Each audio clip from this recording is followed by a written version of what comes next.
We're destined to grow up where the perfect confluence existed. A group of baseball-loving kids waiting for a coach with the ability to foster that. Waiting for a coach who was able to create a level of passion, desire, and commitment amongst his players that was unrivaled in any other level of my career or any other sport I played. Waiting for a coach who didn't rely on rhetoric or his resume, but rather his teaching and coaching abilities. Coach Carey, thanks for being such a great coach. Thanks for being such a great teacher. Thanks for being such a great mentor. And thanks for being such a great friend. Most of all, congratulations on an amazing and unparalleled career. Thank you.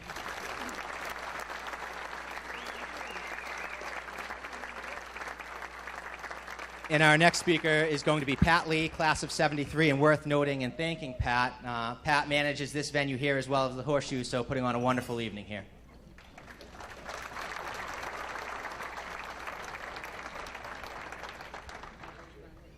Thank you.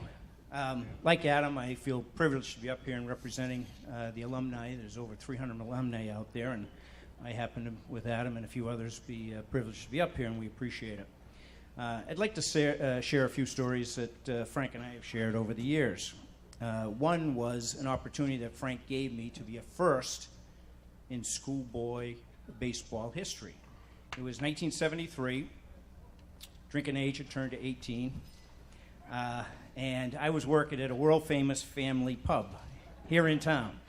And there happened to be one night when my coach was in, and he was sharing his philosophies with many other people in that famous bar room.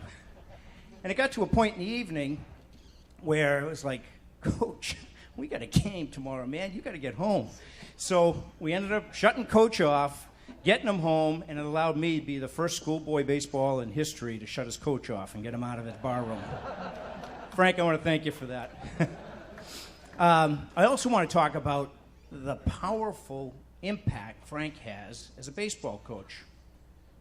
And he made a huge impact on me in just virtually one day. It happened to be the day that I approached Frank and said, Frank, Coach Carey, I'm going to be going to Italy for April vacation. So Frank took me from a average outfielder, and in that very day, maybe an all-star outfielder. Well, the average outfielder that I was a varsity outfielder, but the all-star outfielder was a JV outfielder from that moment on. So Frank gave me the opportunity to play JV ball that year. And something else I didn't realize, just 3 years under Frank's tutelage led to a lifetime of commitment. Now, the Diamond Club guys know what I'm talking about here, but as he coached us and shared his philosophy and that sort of thing, and we all appreciate it, that came back to bite me later on. I'll tell you, right now, I've been catering his golf tournaments. I've been catering his comedy shows. He's got these $5 off stupid coupons that show up in buckets every week. I don't know where they come from. I've given out more gift certificates. My managers think that he's related to me. And all these donations that I've done. I've got to tell you, next to the Cape Ann League coaches, I'm the most grateful guy in town that this guy's retiring. Not enough. Uncle.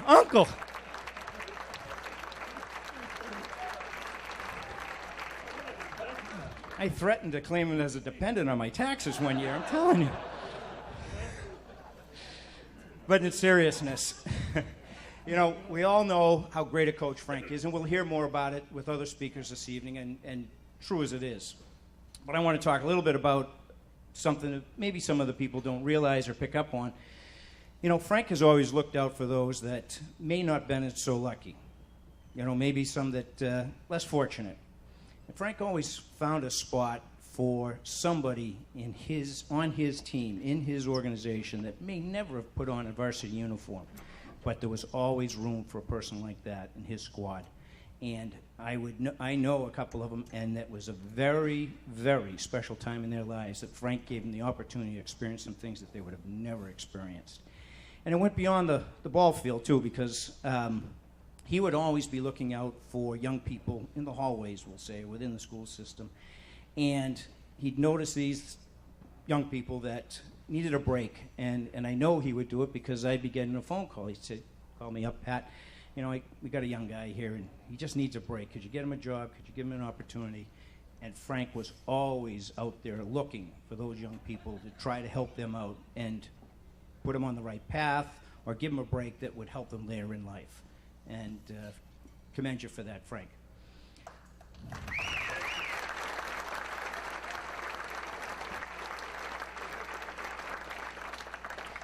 And as we all know, Frank had a significant influence on his 300 alumni that played for him.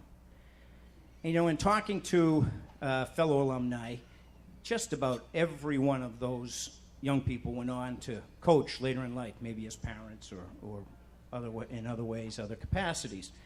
And in talking to these people, these alumni, to a person, they said that their coaching philosophy, their approach, how they manage people, how they work with people, all came from the basis on which Frank taught them how to approach it.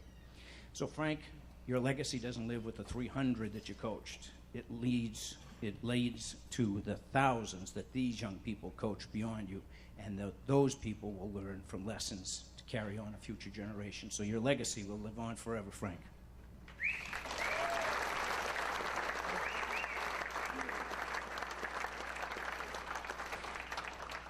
Now, I'm smart enough to know to not throw too many jabs at him because, like always, Frank gets the microphone last and he gets last word on everything, right?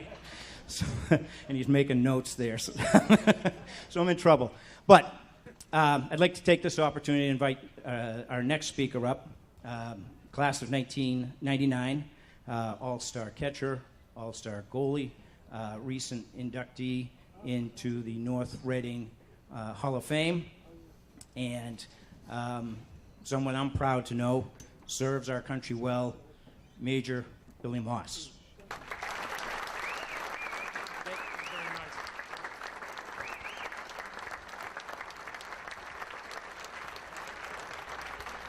Thank you, Pat. That was very nice.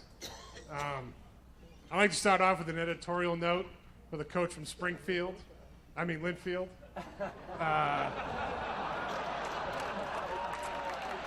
It's the green and gold, not the green and yellow.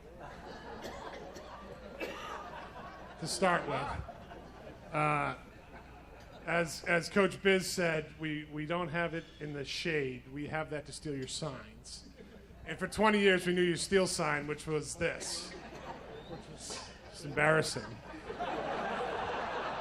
Additionally, Coach Peter Hill put out that there's a 5 minutes cap on speaking tonight. So I know things are a little slow in Linfield. So. But that's all right. That's all right, Coach. That's all right. We appreciate you being a good sport.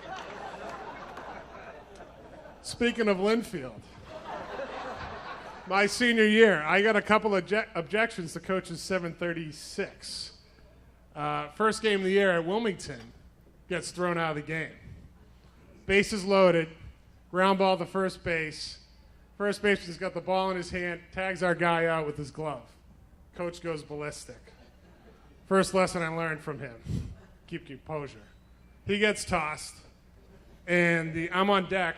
The ump comes up to me and says, "You guys need to have a coach." I turn to the bench, bunch of white uniforms, and then our trainer, Mike, he's our coach. Mike, Hall of Famer as well. So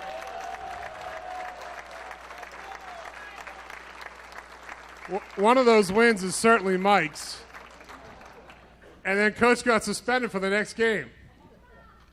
So he goes, "Don't worry about it. It's Linfield. They suck."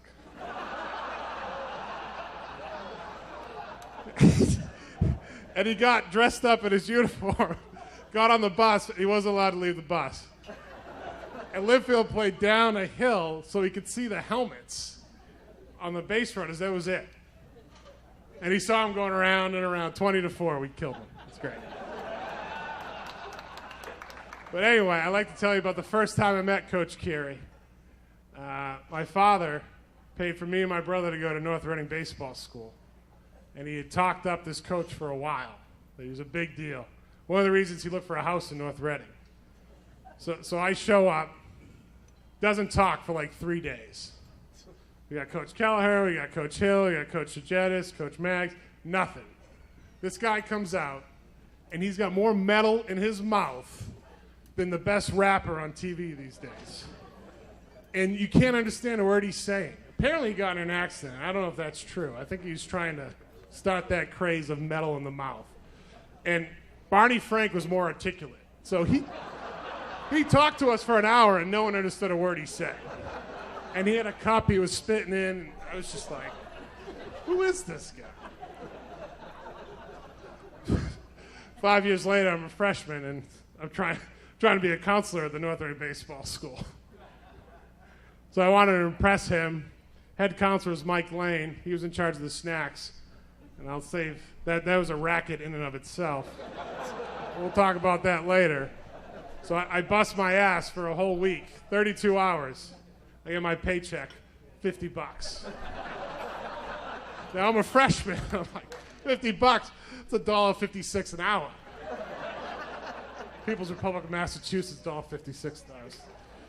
So, public service announcement. Any fellow camp counselors, you guys want to get into the class action lawsuit? Coach has got a huge retirement we can take a good bite out of. The other thing he did was coaches could get large subs for Mario's. The counselors and the school guys couldn't. They got small subs. And a small sub for Mario's, if you're getting a meatball, you'd be lucky to get 2. I figured this out my second week there. So quickly there was a Coach Moss, a Coach William, and a Coach Thomas who got 3 large subs every day. Because you got to learn, every time you can get a dime, you can take $1. And that's something he also taught me. And if you can take $1, you can take 10. So to make up for the minimal pay, I took subs. And actually, it's a little hot up here. I actually took my uniform as well.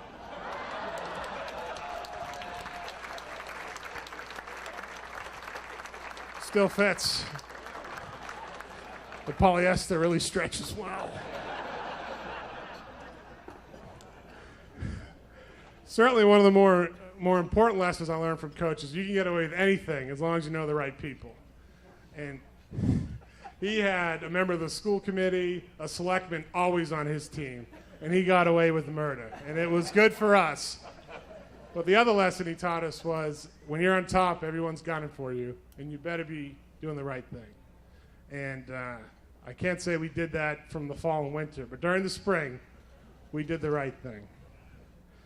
So finally, another note I'd like to make is coach's ability to reach out to all the students. You know, we had a parking lot crew that we designated as the troublemakers that he knew better than I knew them. He said he could relate to them. I don't know what he meant by that, but it might have had something to do with the racket he was running in the teacher's lounge, that gambling ring. Principal Bernard, I don't know anything about that, but you might want to talk to him.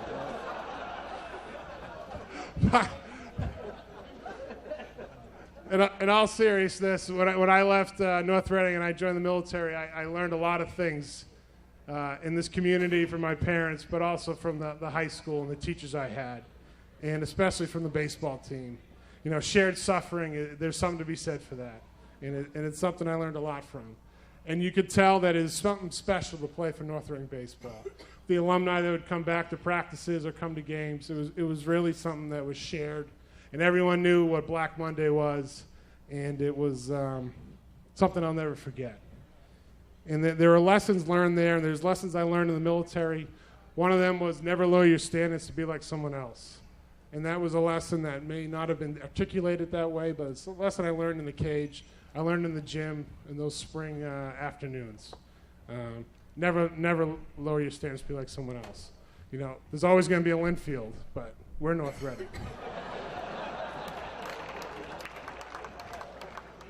And the last 2 things, I still live by this motto, and I'm still active in the reserves. And you don't have to have talent to hustle and be on time. And that was in the cage, and that was something that I preached to all of my soldiers. And lastly, another public service announcement.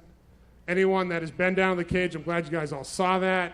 With emphysema, We're also going to have a class action lawsuit. He's got a lot of money coming his way. Thank you all for coming tonight. I have Steve Capizzuto coming up after me, Class 88. It's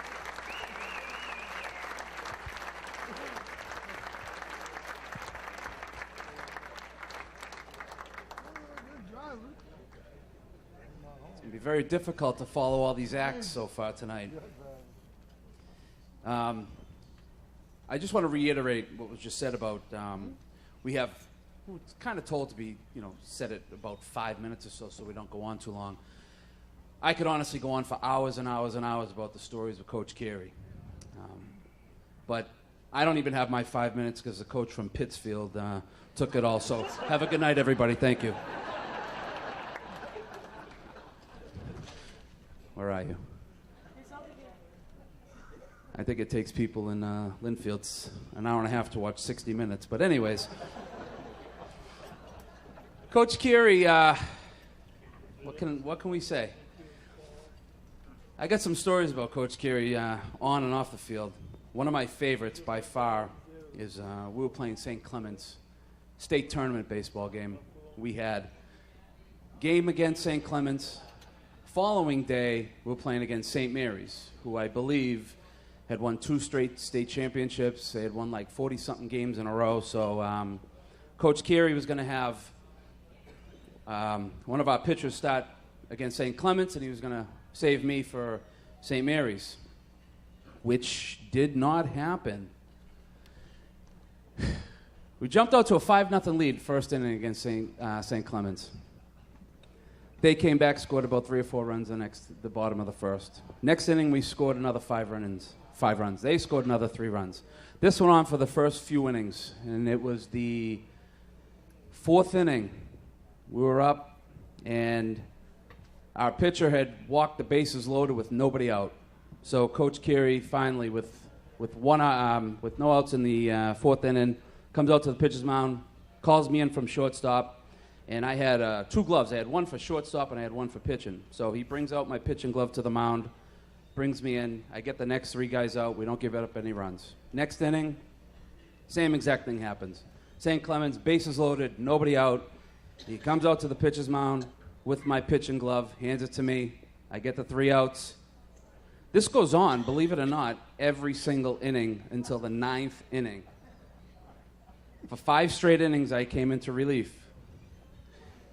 The 9th inning, he comes out to the pitcher's mound. Oh, excuse me, let me, yeah. He doesn't come out to the pitcher's mound. Our pitcher gives up bases loaded, nobody out. Rather than him walk out to the pitcher's mound with my glove, from the bench, he grabs my pitching glove and he just heaves it out into the pitcher's mound. Doesn't even walk out to bring me in. See a glove just fly onto the mound. The pitcher just puts his head down. He walks to shortstop like this. I walk in. I throw my glove. I get on the pitcher's mound to take my warm-ups, and all of a sudden the umpire comes out. No. No warm-ups. Coach Carey comes. I go, what do you mean no warm-ups? He goes, no warm-ups. What do you mean? He goes, he's warmed up 5 straight innings. He doesn't get to warm up again. Wait a minute. What are you talking about? He doesn't get to warm up. So he starts walking away from the pitcher's mound and he lures the umpire with his back to the pitcher's mound. He goes, what do you mean he doesn't get to warm up? And he starts arguing. He looks,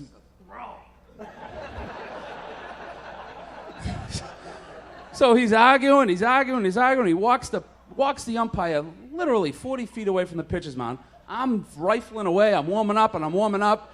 He looks at me. I go, I'm good. He goes, all right, you win.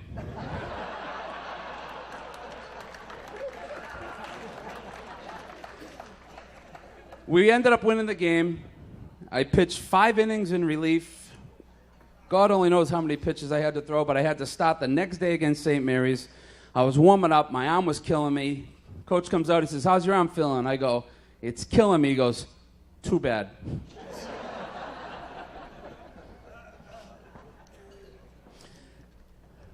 How many alumni remember the double sessions in here? First couple weeks of practice. Double sessions, right? First day of practice, my senior year.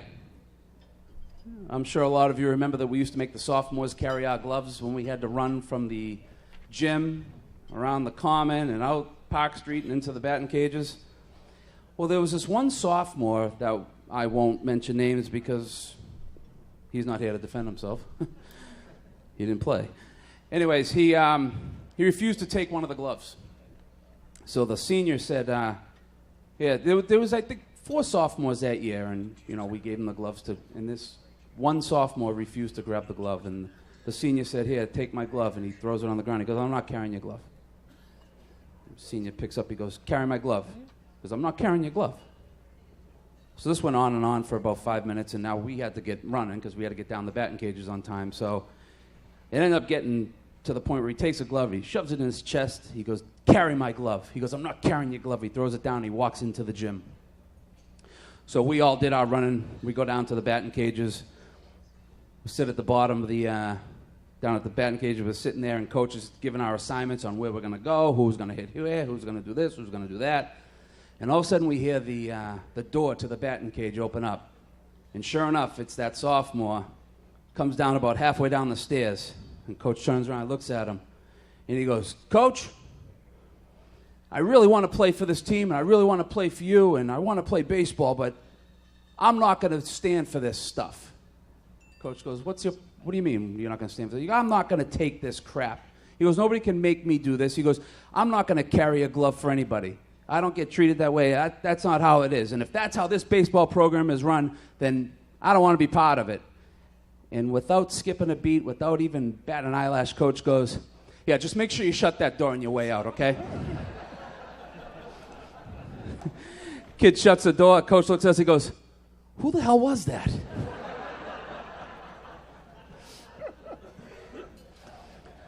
Not many of you know this, but we were down in the batting cages during those double sessions. I actually hit a line drive back at coach and hit him in the face.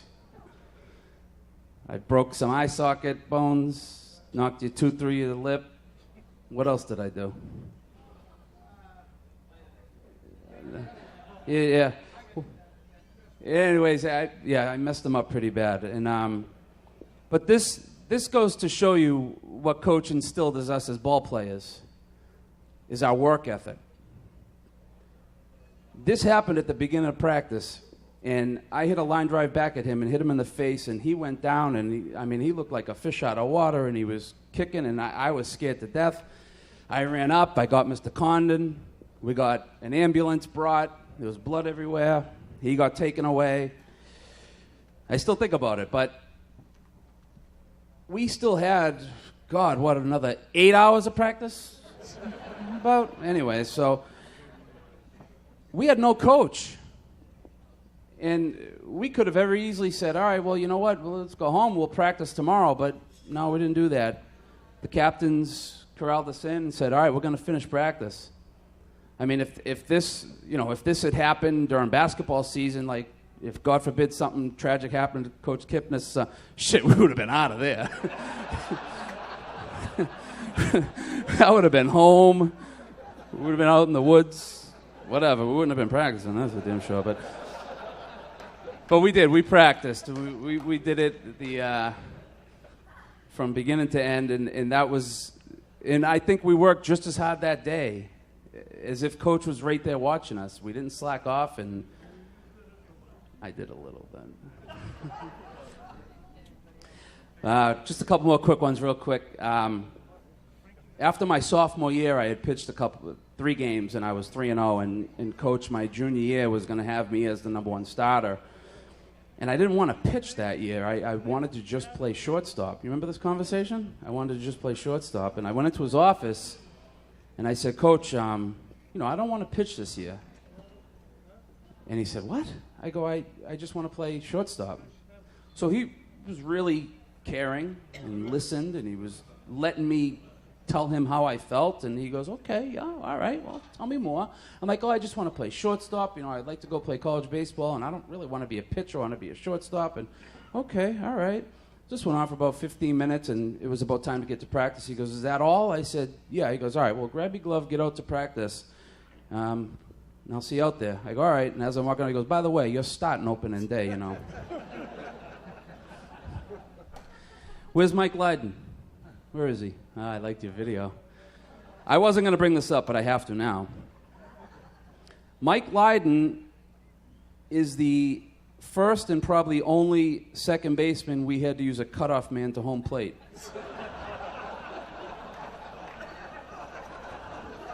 We were practicing, and as everybody knows, we used to have the outfielders would be cut four, cut four, cut four. You'd have the first baseman or the third baseman come in, and then we would do the infield drills. We would hit ground balls, and you'd throw to first, and then you'd come in, and you'd have to throw to home.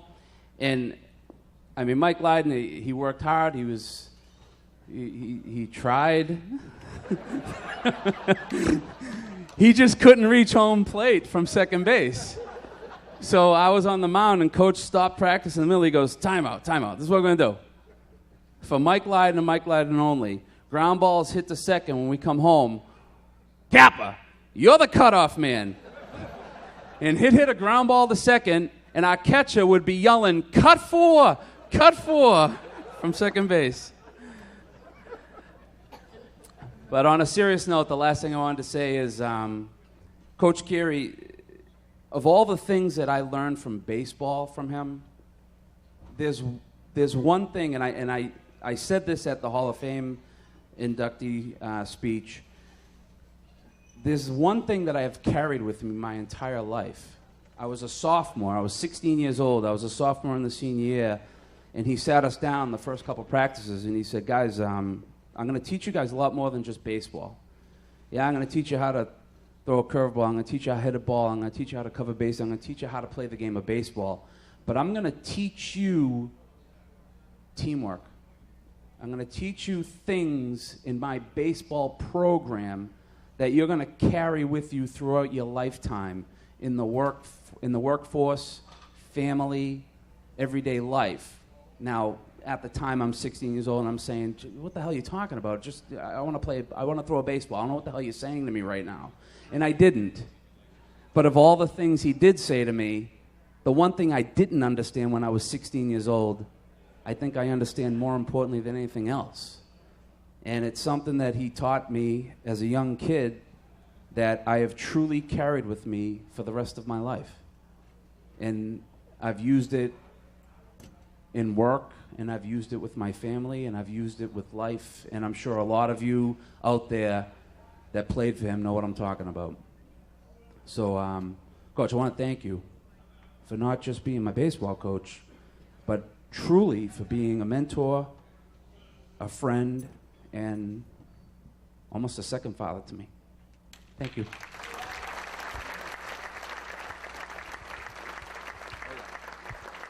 Our next speaker, we have Greg Stewart.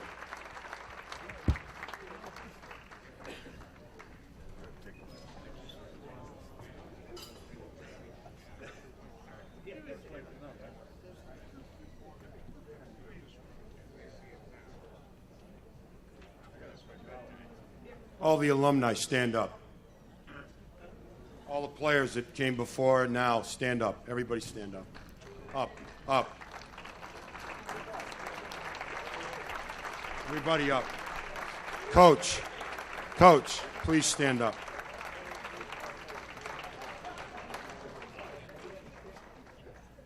We're with you now, Coach. We'll always be with you.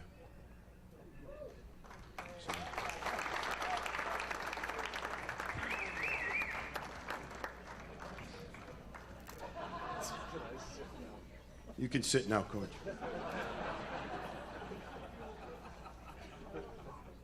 I'd like to thank Scott again for all the work, everything he did, Davey. I'd like to thank you and your team, all the Diamond Club committee members. I'd like to thank Pat, and also like to call to mind, I'm glad that we mentioned Mr. Kenny, but I'd like to call to mind one of our players that can't be with us tonight, and that's Bobby Hunt.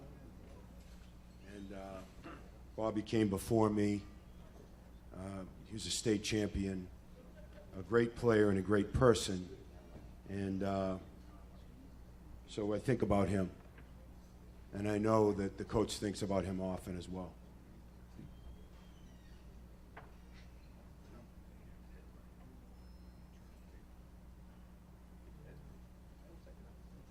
It's very simple, Coach.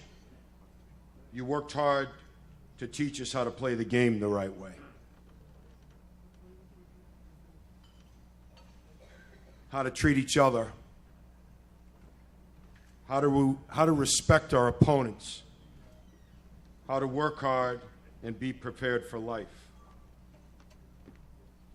Rolling runs, pickups, sprint after sprint after sprint after sprint after sprint.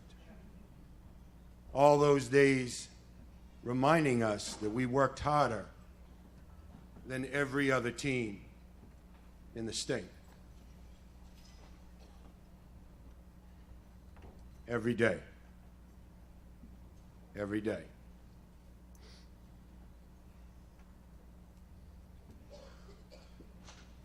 Our program was always open to students who wanted to be a part of Hornet baseball, whether they were special needs kids or not. These kids became a part of our team and a part of our program, and we loved them and we protected them. The coach taught us to do that. Coach managed a lot of kids on and off the field. He's gotten more kids into college than any 10 guidance counselors I know. Yeah, you can clap for that.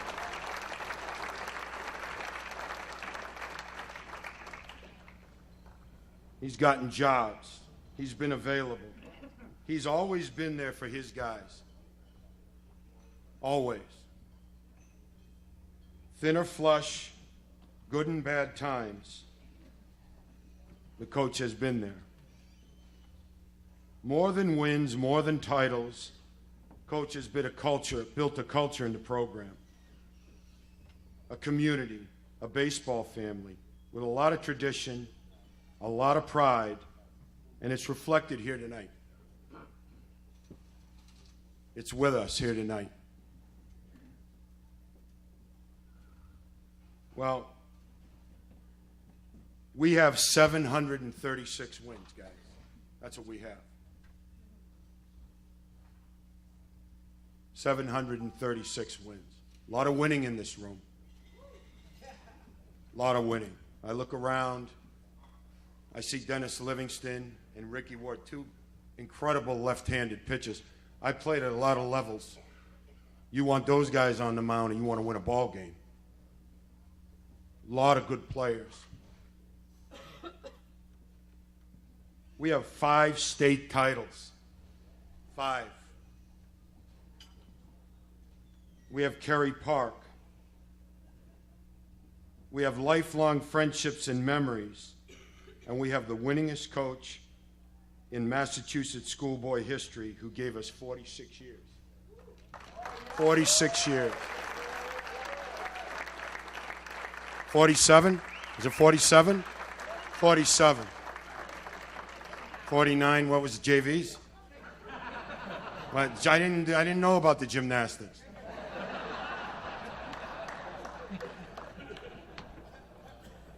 So I'd like to digress a little bit and give you a little bit of a personal note for you guys back at the bar. They might find it funny. I'd like to take you back to 1974. Who's the kid who was making fun of our uniforms? Huh? Who's that kid? What's his name? The 2000 kid? Yeah. Good, and you? Let me tell you something. Those uniforms, when they came out, were the balls. We were the hottest looking team in New England. We had white shoes. We had the Oakland A uniforms. We were off the hook. Okay? And we could really play. So if you had to play to wear those uniforms, there's no question. So it's 1974 and a magic season for North Reading baseball that would see us roll to the Division I state championship. I don't think it's ever been done before or since. It was truly a magical championship season for the team and the town, and it was a great, great spring. It was a Thursday night in mid-spring down in the downstairs locker room, and the coach had the Delphonics playing on his 8-track stereo system. That was the first tape, and then he went to Harold Melvin and the Blue Notes. He was in a good mood. We had just had a big win, and he was going over the book in his office. We were the only two left downstairs in the locker room. I was folding up my new Oakland A's uniform in a towel with the white shoes in my bag. And after the coach's work was done, I knew that he was going to go down to the Maverick Lounge to meet Devin and Coach Olivo, Coach Kipnis, possibly Eddie Toner, and his crew from Lynn. And it was a little awkward. We had won about 11, 12 in a row, and it was time for us to have a private conversation, me and him. And, you know, the coach was never really looking for any input. I know you younger guys, it was worse. Believe me then, it was worse. It was way worse. Okay? He certainly wasn't looking for that input.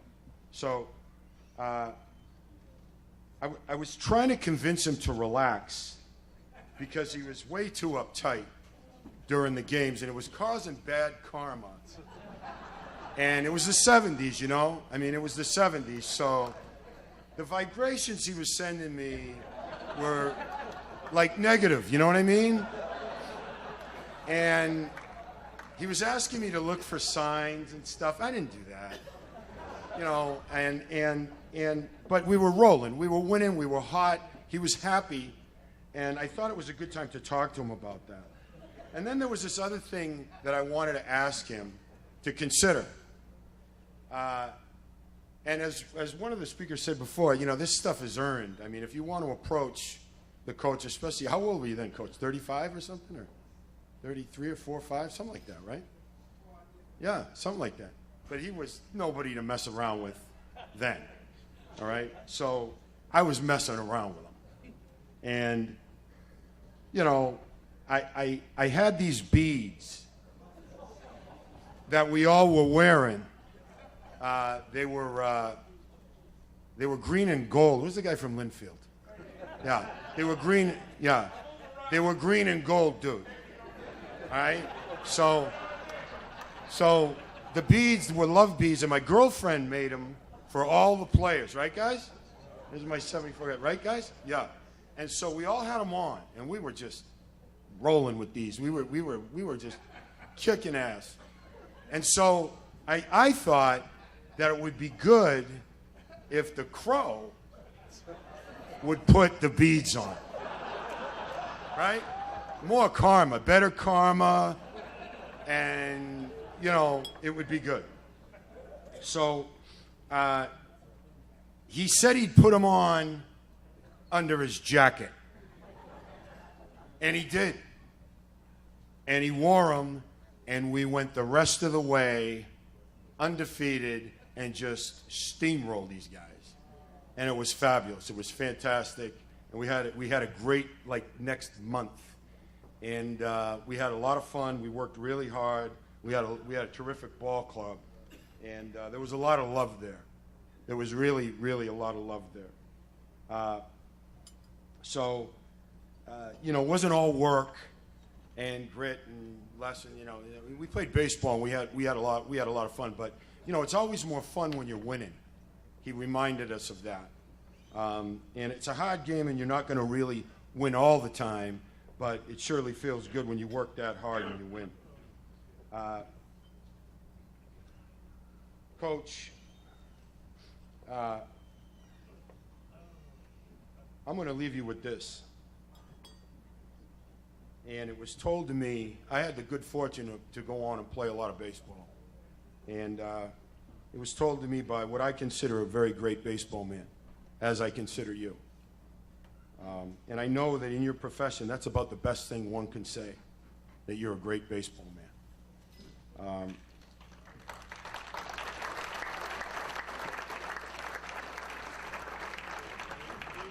But it was told to me by the great Edward Charles Pellegrini, who I know you knew well. And he said to me, Stu, don't worry about anything, kid. The game will tell you how good you are. Not the writers, not your family, not your friends, not your teammates. The game. The game will tell you how good you are. Well, Coach, the game is spoken, and clearly you're the very best.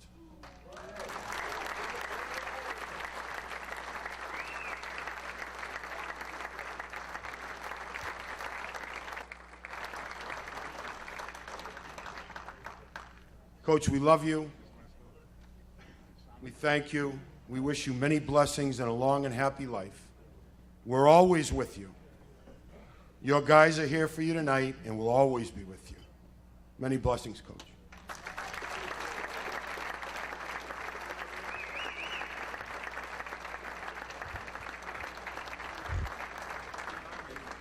Thank you, Greg. One note, Greg, I want to let you know that 8-track player you mentioned is still in that locker room.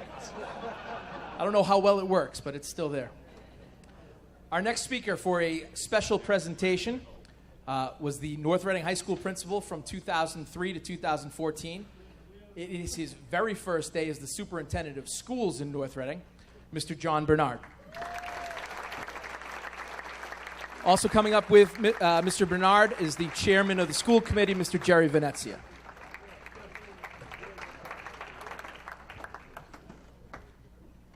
Thank you. Good evening, everyone. Gambling rings in the teacher's lounge.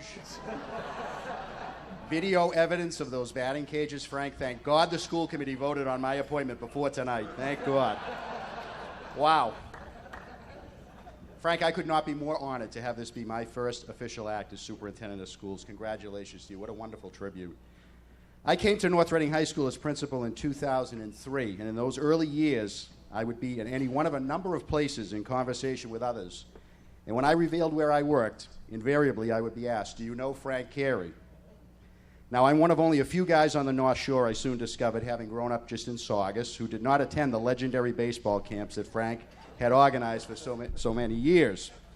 But I soon came to appreciate, like so many others, that this man, this teacher, this coach, this friend to so many people had a special gift of making people feel important and was not afraid to give of his personal time in service of others. And in the years that we worked together, 9 in all, I amassed a great deal of respect for you, Frank, and for the philosophy that drove your coaching.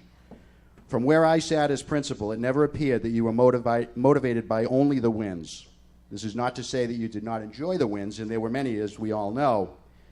It is to say that you saw baseball as a vehicle for instilling important life lessons in the hundreds of young people whose lives you have touched and still touch today. This gathering tonight serves as a testament to the impact that you have had, and for this, I suspect you are extremely proud. I know that I'm proud to know you, to have worked with you, and I extend to you on behalf of all of us here with you this evening, and those unable to be here but who join us in spirit, our deep gratitude for all that you have done and for putting North Reading on the map for all of the right reasons. With this said, Frank, I would now like to take a moment to bring you back in time, so to speak, and remind you and all of us here tonight of some things that might help to bring into perspective just how long it has been that you have coached and how the world has evolved. So it all began in the year 1968 that Frank assumed the position of varsity baseball coach here at North Reading High School, and he would continue in this role through the year 2014. What an incredible journey. So most of us in this room are familiar with Frank's successes, be they state titles, near state titles, or league championships. But if really pressed, we might find it difficult to recall some of the memories and the successes that occurred early on in Frank's career. So to jog all of our memories, I've compiled a list of important events and statistics of the year 1968. So here goes. Gas cost 34 cents a gallon. Lyndon Johnson was president. The average life expectancy was 70.2 years. The average household income was $7,850. The average home cost $14,950. Senator Robert Kennedy was assassinated. Major League Baseball's opening day was postponed due to the assassination of Martin Luther King. Mattel produced the Hot Wheel cars. Catfish Hunter pitched a perfect game. Boeing introduced the 747 airplane. The jacuzzi was invented. Our new high school principal, A.J. LaPrette, was born.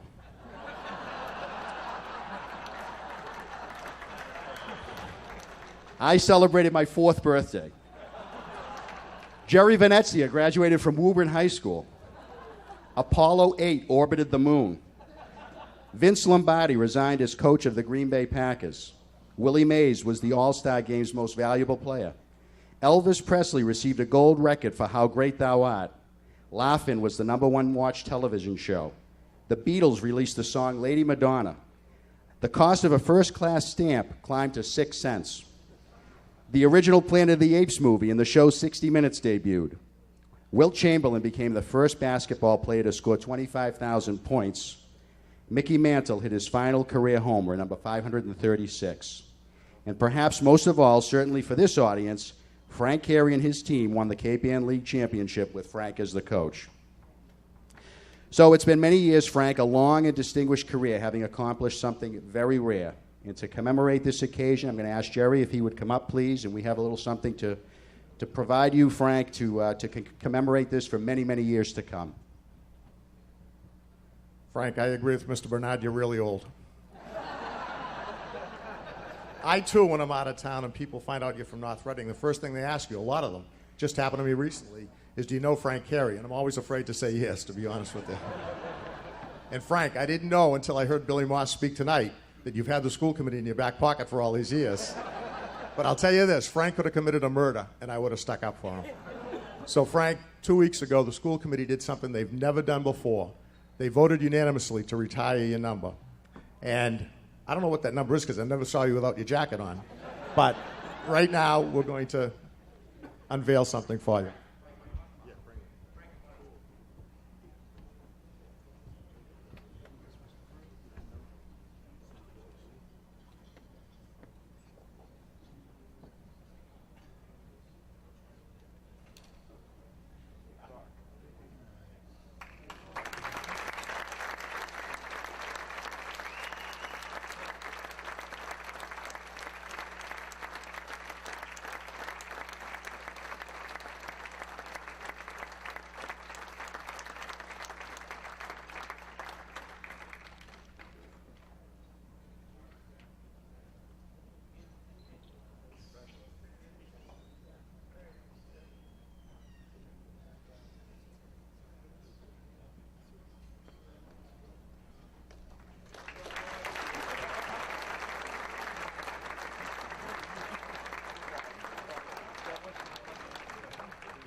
Okay, before we move on to a couple more presentations, I do have a list of thank yous. The Diamond Club has put together this event, and they've done it with the help of many different people, but there are a few people that they've asked me to extend a thank you to.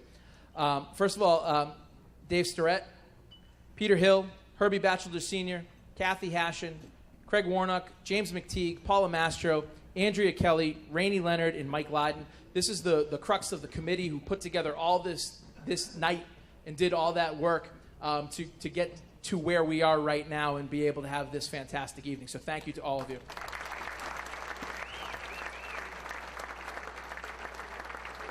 For a couple more presentations to the man of the hour, I bring up Peter Hill.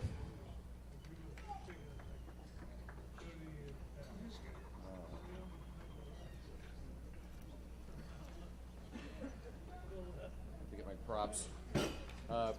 Again, thank you, everyone. You know, there's been a lot of jokes and a lot of fun here, and some serious things. And I mean this. I'm not bragging about this. I've been there for all of this. I've seen all of it. I've seen every team. I played in some of them, and I sit back and look at this, and it boggles my mind. I've said this. Frank is a force of nature, and it's just beyond me. But we have a couple of gifts. Great friend of Frank's, a fellow named Jim Darby, who is the vice president of Easton Bats, lives on the West Coast, was not able to be here tonight, and he sent a nice gift. Knowing how Frank loves wooden bats, he presented his own wooden bat. I asked Pat Lee if I could hit him with it. He said no. But this is from one of Frank's great friends, Jim Darby.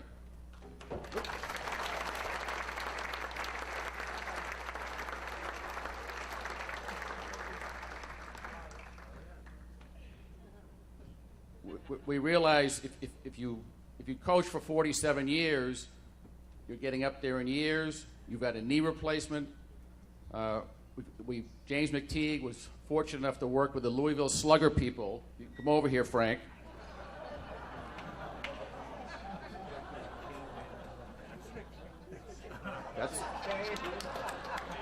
So now, I really feel, in all seriousness, I feel that you should give up your handicap sticker that you're milking, and give it to Gloria Mastro.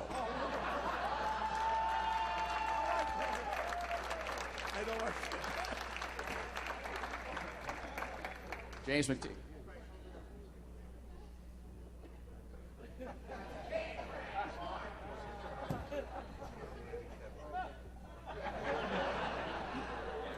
Oh, I'm sorry. And also, James McTeague, one of my favorites of your ex-players, is responsible for the beautiful shadow box that is on display over here, which is a tremendous piece of memorabilia.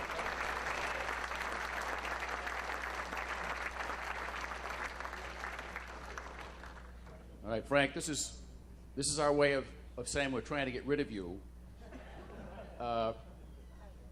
From the Diamond Club, your alumni players, and everybody who was nice enough to purchase tickets for this event, we would like to present you with a $2,500 gift certificate to Viking River Cruises.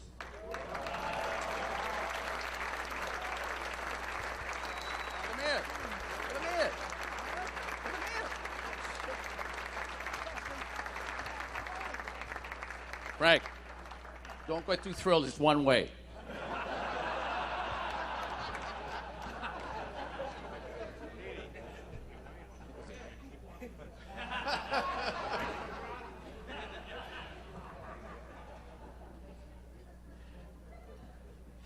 Okay, before we let Frank have the microphone and speak, we're going to play a video for you that Rainey Leonard has put together. I have had the opportunity to see it. It is a fantastic video.